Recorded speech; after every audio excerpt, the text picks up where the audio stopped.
성경에 보면 자주 이렇게 질병들이 육신의 질병들이 자주 언급됩니다. 예수님께서 고치는 역사들이 잘 기록되어 있죠.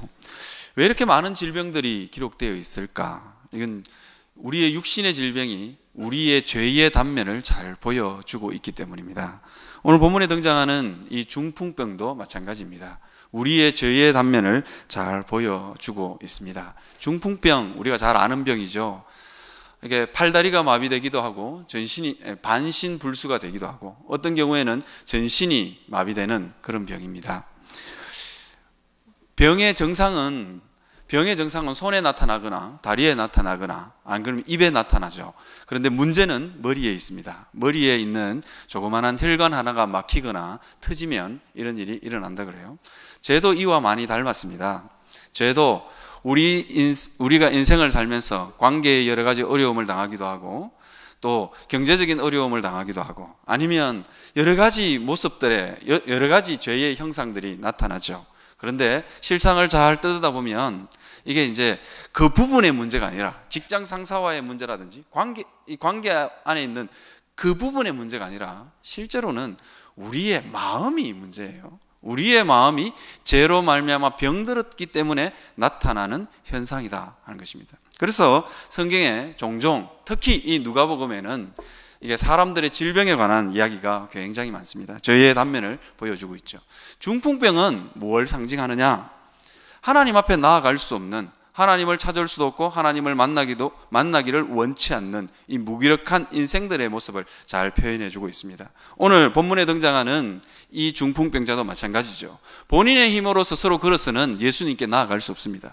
예수님이 정말 좋은 분인 줄 알겠는데 예수님께 나아가면 죄가 고쳐지는 줄, 자기의 육신의 질병이 고쳐지는 줄 알았지만 그의 힘으로는 나갈 수 없는 거예요. 그가 걸어서는 갈 수 없는 거예요. 어쩌면 이 사람은 병이 오래되어서 어쩌면 예수님께 나아가야 된다는 생각조차도 까먹었는지도 모르겠습니다. 그런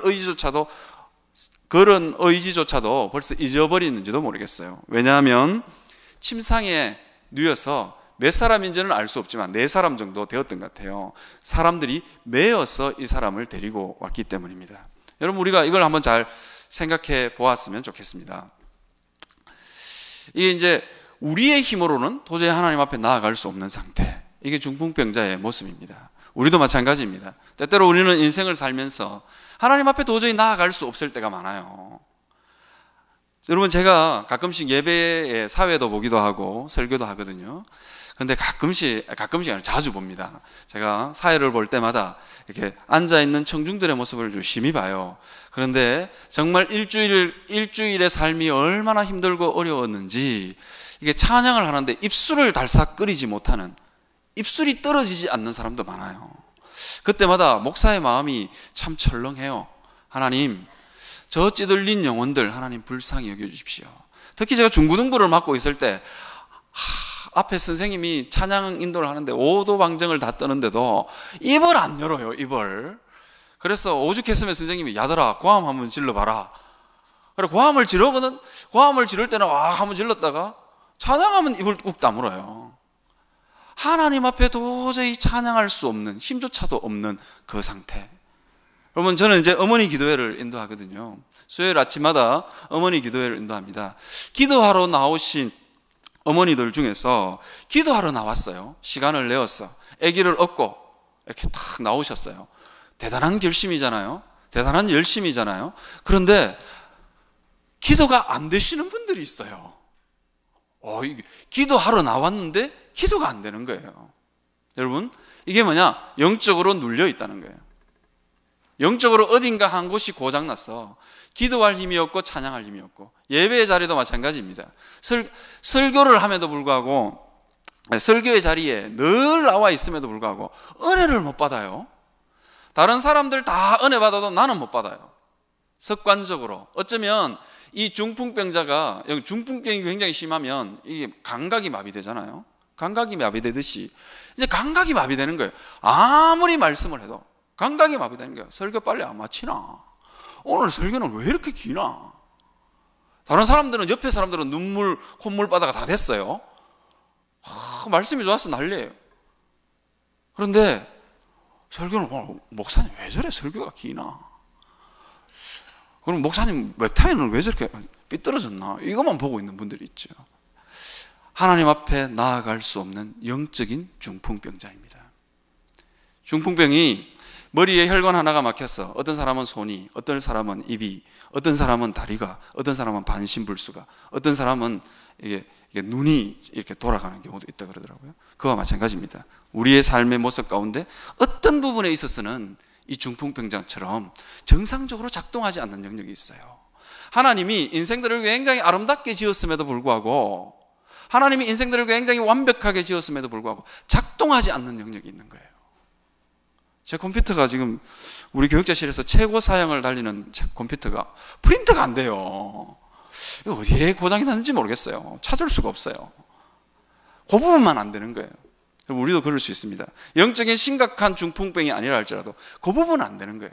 자녀 교육의 문제에 있어서는 포기가 안 돼. 그죠? 남편 문제에 있어서는 포기가 안 돼요. 그런데 우리가 참 조심해야 될 부분이 있어요. 그 한 부분만 안 되기 때문에 내 인생은 괜찮을 거야. 내 신앙생활은 괜찮을 거야. 그렇게 착각하지만요, 절대로 그렇지 않습니다. 그 한 부분 때문에 우리의 신앙 전체가 무너진다는 거죠. 그래서 아가스에 보니까 이런 말씀이 있더라고요.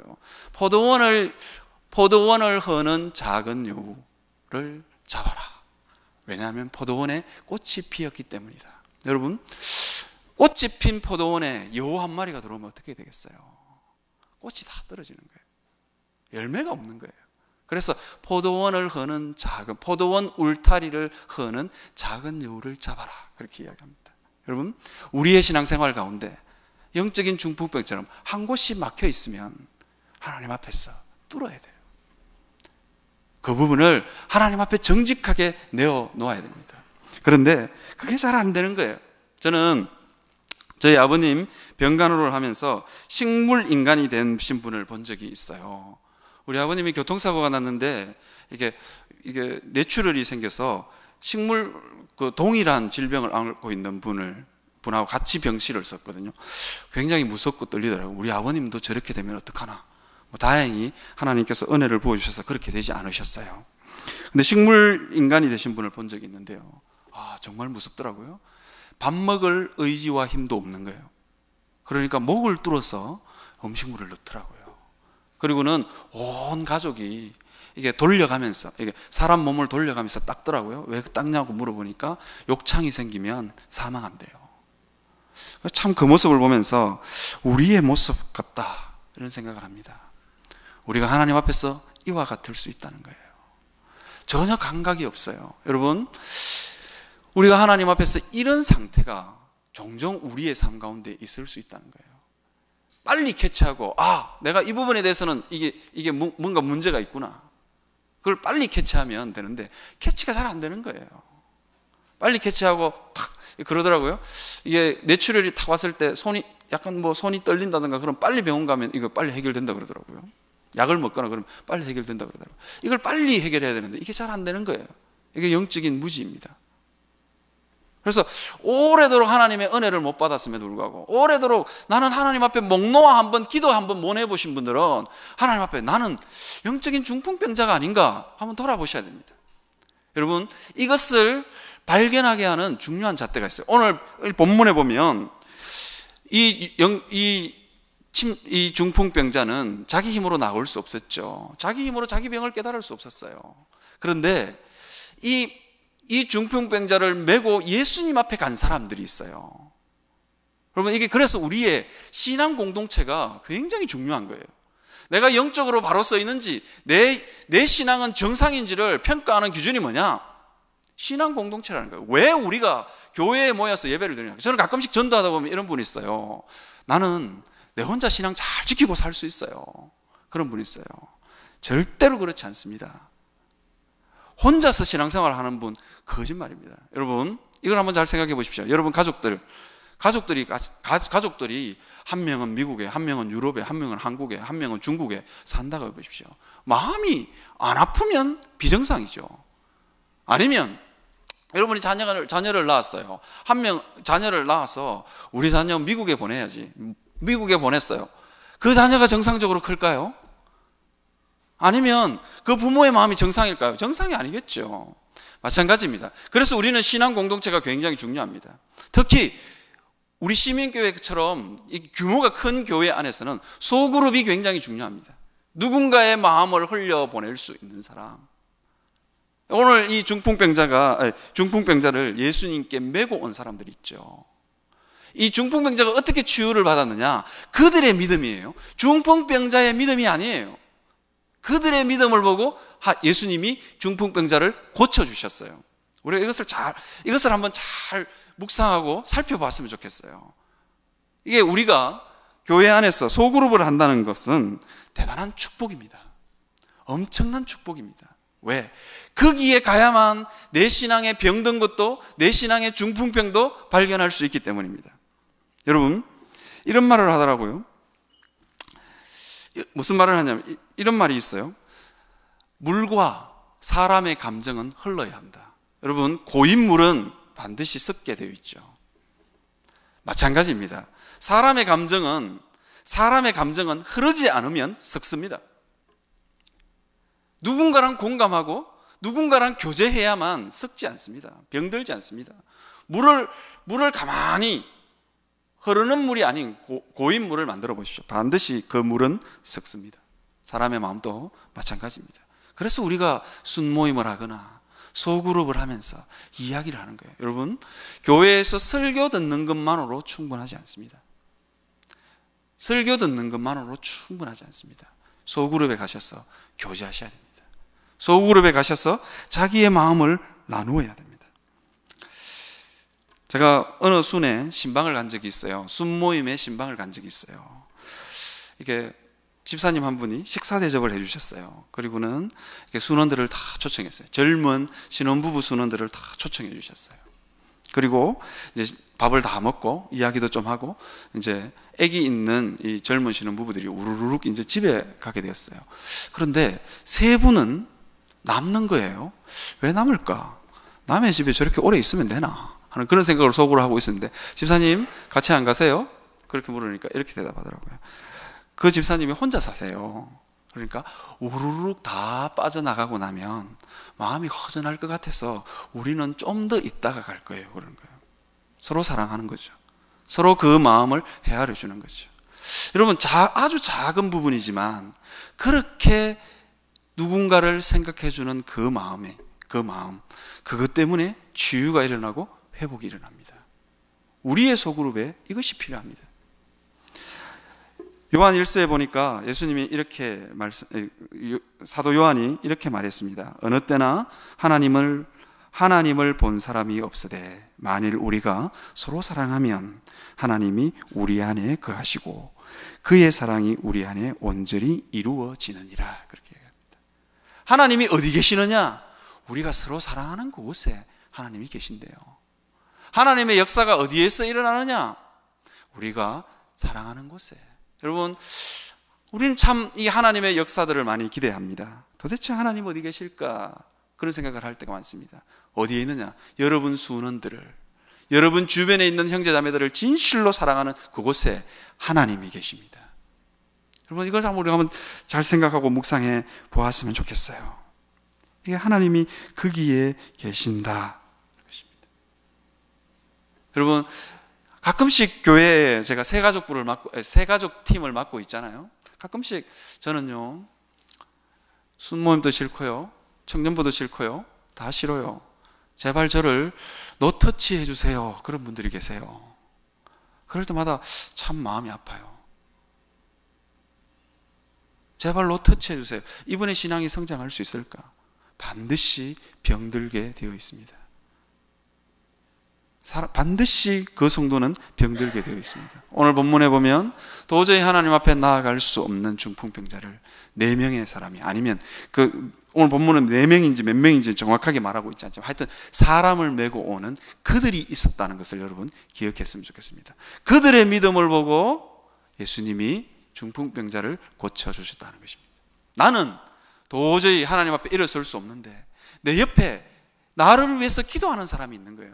그래서 주님이 그들의 믿음을 보고 고쳐주시는 거예요. 그래서 내 옆에 있는 형제 자매가 굉장히 중요합니다. 내 옆에 있는 순 식구들이 굉장히 중요합니다. 그들을 때문에 내 신앙이 바로 설 수 있는 것입니다. 그래서 성장하는 20세기의 최고의 신학적인 발견이 뭐라 그러냐면 소그룹이라 그래요. 소그룹이라 그래요. 소그룹이 안 되는 사람, 성도들하고 관계가 안 되는 사람은 심각한 영적인 질병이 찾아올 수 있다 하는 것을 기억합시다. 두 번째로 오늘 본문에는 또 다른 중풍병자가 있습니다. 누구냐면 바리새인과 율법 교사들입니다. 이들을 가르쳐서 생각의 중풍병자다. 저는 그렇게 이렇게 정의하고 싶어요. 이 사람들의 특징이 뭐냐? 성경도 잘 알고 오래 예수님을 믿었습니다. 그런데 자기의 생각에 갇혀 있는 거예요. 연약한 자가 왔음에도 불구하고 그들은 길을 열어줄 마음이 없었어요. 연약한 자가 왔음에도, 침상채 들고 온 중풍병자가 있음에도 불구하고 그들은 그 중풍병자를 그들떠보지도 않았어요. 오죽했으면 이 메고 온 사람들이 지붕을 떠들겠어요. 지붕을 떠들 정도 되면 이 사람들아, 지붕까지 뭐 떠들 필요 있냐? 우리가 열어줄게. 그런데 이 사람들은 전혀 거기에 관심이 없습니다. 연약한 자에 대한 관심이 전혀 없습니다. 생각이 완고하죠. 자기밖에 모르는 그리스도인이요, 자기 생각에만 갇혀 있는 그리스도인입니다. 왜? 중풍병자는 저주받았기 때문입니다. 구약적인 생각에 사로잡혀 있는 거예요. 중풍병자가 왜 여기 왔나? 예수님이 필요하기 때문에 왔음에도 불구하고 그들은 열어줄 생각이 전혀 없습니다. 이것이 구약적인 사고방식입니다. 왜 예수님이 이 중풍병자를 바라보면서 내 죄 사함을 받았느니라 라고 이야기했을까?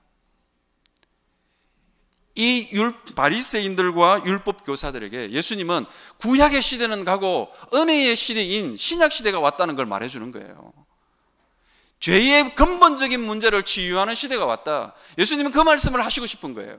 중풍병자가 왔음에도 불구하고 열어주지 않는 이 생각이 완전히 꽉 닫혀버린 사람들, 구시대의 가치관에 꽉 갇혀버린 사람들을 향해서 예수님은 그 말씀을 하시는 거예요. 이제는 죄인들이 은혜를 받는 시대가 왔다. 부정한 자들이 은혜를 받는 시대가 왔다. 그 이야기를 하시고 계시는 것입니다. 교회에는 언제나 이런 연약한 사람들이 넉넉한 사랑으로 용납을 받아야 합니다. 그런데 그렇지 않을 수 있다는 거예요. 우리가 예수님을 믿으면 믿을수록 연약한 자에 대한 배려가 점점점 약해질 수 있습니다. 김준영 목사님이 이런 이야기를 하더라고요. 김준영 목사님이 책에 보니까 빈민사역을 하셨어요. 빈민사역을 참 잘하신 것 같아요. 빈민사역을 한 2, 3년 하니까 이 성도들이 다 잘 살아요. 저는 넉마주의가 뭔지는 모르겠는데, 이 넉마가 이게 이제 뭐 이게 종이 같은 거 이런 거 주워서 생활하시는 분들, 넉마를 이렇게 하시는 분들이 그래요. 이게 뒤에 큰 바구니 하나 메고 이렇게 연세 드신 분들은 잘 알죠. 그분들 대상으로 청계천에서 사역하셨거든요. 그런데 이분들이 이제 예수 잘 믿어서 잘 살게 된 거예요. 그러니까 목사님, 이제 좀 집 없고 노숙자들 좀 교회 좀 그만 오게 합시다. 냄새가 나요. 저 사람들이 있으니까 영 불편해요. 이렇게 되는 거예요. 자기들도 연약한 자였는데 이걸 기억을 하지 못하는 거예요. 여러분, 우리도 이 부분을 묵상하고 생각해 봐야 합니다. 우리도 그럴 수 있다는 거예요. 예수 오래 믿으면 오래 믿을수록 굳어질 수 있다는 거예요. 자기의 생각에 굳어질 수 있다는 거예요. 이게 생각의 중풍병자입니다. 새로운 시대가 왔음에도 불구하고 전혀 받아들일 생각이 없어요. 은혜의 시대가 왔음에도 불구하고 그런 은혜의 폼은 내게는 필요 없다는 거예요. 예전에 해왔던 방식대로, 늘 해오던 방식대로 거기에 머물러 있는 것입니다. 은혜의 시대가 왔음에도 불구하고 예수님이 그토록 내 죄사함을 받았느니라 말할 만큼 이제는 죄의 문제를 근본적으로 해결하는 시대가 왔다라고 이야기함에도 불구하고 이 생각에 갇혀있는 바리새인과 율법 교사들은 여기에 대해서 받아들일 생각이 전혀 없습니다.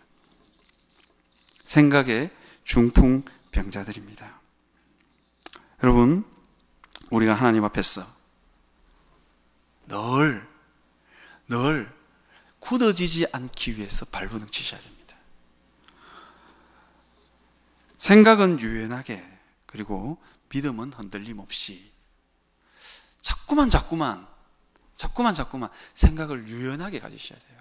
왜냐하면 하나님은 우리 생각보다 훨씬 더 크신 분이에요. 훨씬 더 크셔서 우리에게 어떤 형태의 은혜라도 주실 수 있는 분입니다. 저도 이제 굉장히 좀 보수적인 것 같아요. 머리에 브릿지를 넣은 대학생은 은혜를 못 받을 거야. 그래 생각했거든요. 이게 여기 노란물을 들여가지고 싹 넘겨가지고 이렇게 왔어요. 저래가지고 교회를 말이야. 이러면서 이렇게 생각했는데, 브릿지 넣은 사람이 진짜 은혜를 더 받더라고요. 전 찢어진 청바지 입고 예배 오는 사람들, 저 청바지를 확 기워줘야 돼. 저 청바지 좀 데려가가지고 다라락 좀 이렇게 재봉틀에 좀 박아줬으면 좋겠다. 그런데 그 친구들도 은혜를 많이 받더라고요. 생각의 제한을 두지 않았으면 좋겠어요. 그래서 제가 외국인 유학생 사역을 하는데, 미국 목사님이 찢어진 청바지 입고 설교를 하시는데, 순간 이런 생각했어요. 저 목사님 왜 저러시나. 그래서 찢어진 청바지까지는 그래도 어떡하겠어요. 못 알아들었는 영어로 설교하시니까 미국이니까 이랬는데, 그 뒷줄인가요 셋째 줄은 더 심하게 반바지를 입고 이제 딱 이렇게 호주머니에 이렇게 손을 얹고 이제 구대투는 이러면서 설교를 하시는 거예요. 이렇게 했는데 정말 명설교를 하시더라고요. 여러분, 생각에 갇히면 곤란해집니다. 주님은 우리보다 훨씬 더 넓고 크신 분이에요. 우리가 그 주님을 우리의 생각에다가 갖춰 놓을 수 있어요. 그러면 은혜의 시대가 오지 않는 겁니다. 우리가 그 부분을, 생각은 유연하게, 믿음은 흔들림 없이, 믿음은 한결같게. 우리는 반대로 해요. 믿음은 흔들리고 생각은 완고해. 저는 여러분들에게 권면하고 싶습니다. 저는 요즘 이런 생각을 해요. 나이가 들었어도 참 멋있는 목사가 돼야지. 60이 넘으면 저도 찢어진 청바지를 입고 싶어요. 정판술 목사님이 청바지 입고 탁 이렇게 우리 교단에서 은퇴하신 정판술 목사님이 계시거든요. 부산의 사직동교회 서면교회인가요? 하여튼 부산의 큰 교회를 목회하시고 탁 했는데, 한 번은 노예에 설교하러 탁 오셨는데 청바지를 입고 빨간 넥타이를 메고, 흰색 와이셔츠에 빨간 넥타이를 메고 탁 이렇게 올라오셨는데, 멋있더라고요. 나도 60이 되면 저렇게 해야지. 이러면서 여러분, 생각은 유연하게 가지셔야 돼요. 그래서 참 그런 부분들, 이제 주님 안에서 새로운 시대가 왔음에도 불구하고 받아들이지 못하는, 그래서 이 생각에 갇혀 있는 사람들, 순모임을 하면서 옆에 사람들을 보면서, 여러분, 정죄하지 않았으면 좋겠어요. 믿음이 연약한 사람도 그대로 받아줬으면 좋겠어요. 오늘 본문에 보면 주님이 그들의 믿음도 보셨고, 그리고 바리새인과 서기관들의 생각도 보셨다 하는 걸 여러분 기억했으면 좋겠습니다. 제가 한 번은 이런 적이 있었어요. 제가 유학생 사역할 때 성탄 파티를 할 돈이 없어서 대구의 꽤 큰 교회에 후원금을 요청하러 간 적이 있어요. 말이 후원금 요청이지 돈 얻으러 간 거예요. 얼마나 자존심이 상하겠어요. 돈 얻으러 갔는데 2시간을 기다려서 담임 목사님을 만났는데요. 목사님이 이런 지하에 후원 요청서를 받고는 툭 던져버리는 거예요. 제가 딱 시간을 재보니까 30초를 뵀던 것 같아요. 마음에 굉장한 상처가 있는 거예요. 이럴 수 있나? 나도 목사인데 뭐 이런 생각도 들기도 하고, 하여튼 별의별 생각이 나왔어요. 집에 와서 입이 이만큼 튀어나왔어. 집에 와서 집사람한테 투덜거렸어요. 뭐라고 투덜거리냐? 그 목사님 아마 목회 오래 못 하실 거야. 그렇게 목회를 투덜거렸는데 제 마음은 얼마나 상했겠어요. 우리 집 사람이 자기 힘들지 뭐 이런 말 할 줄 알았는데 저보고 이러는 거예요. 저보고 뭐라 그러냐? 이렇게 이야기했어요.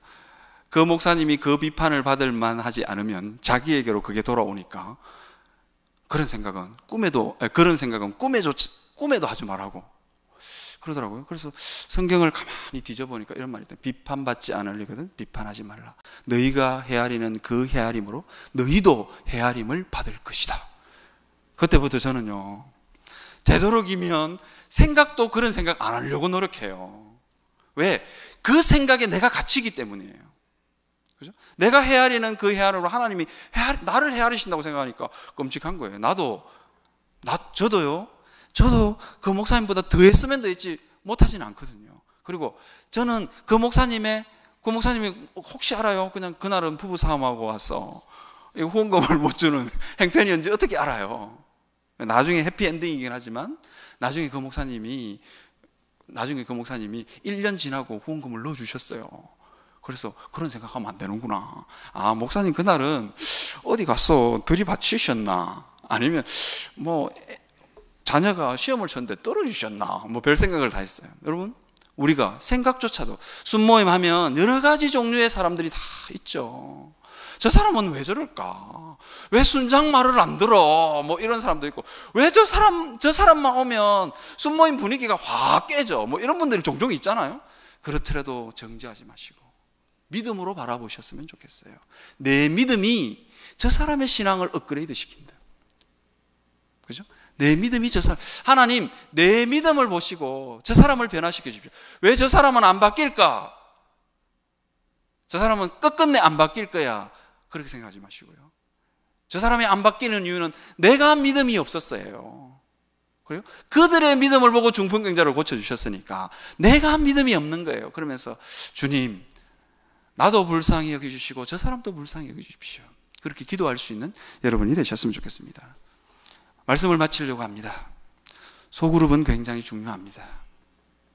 중풍병자처럼 우리가 신앙생활하는 우리의 현장은 영적인 중풍병자도 있고 생각의 중풍병자도 있습니다. 그것을 깨울 수 있는 유일한 길은 사람입니다. 내 옆에 있는 형제 자매입니다. 내하고 전혀 생각이 다른 사람일 수도 있고 내하고 신앙 색깔이 완전히 다른 사람일 수도 있습니다. 그런데 그 사람은 나를 주께로 인도하는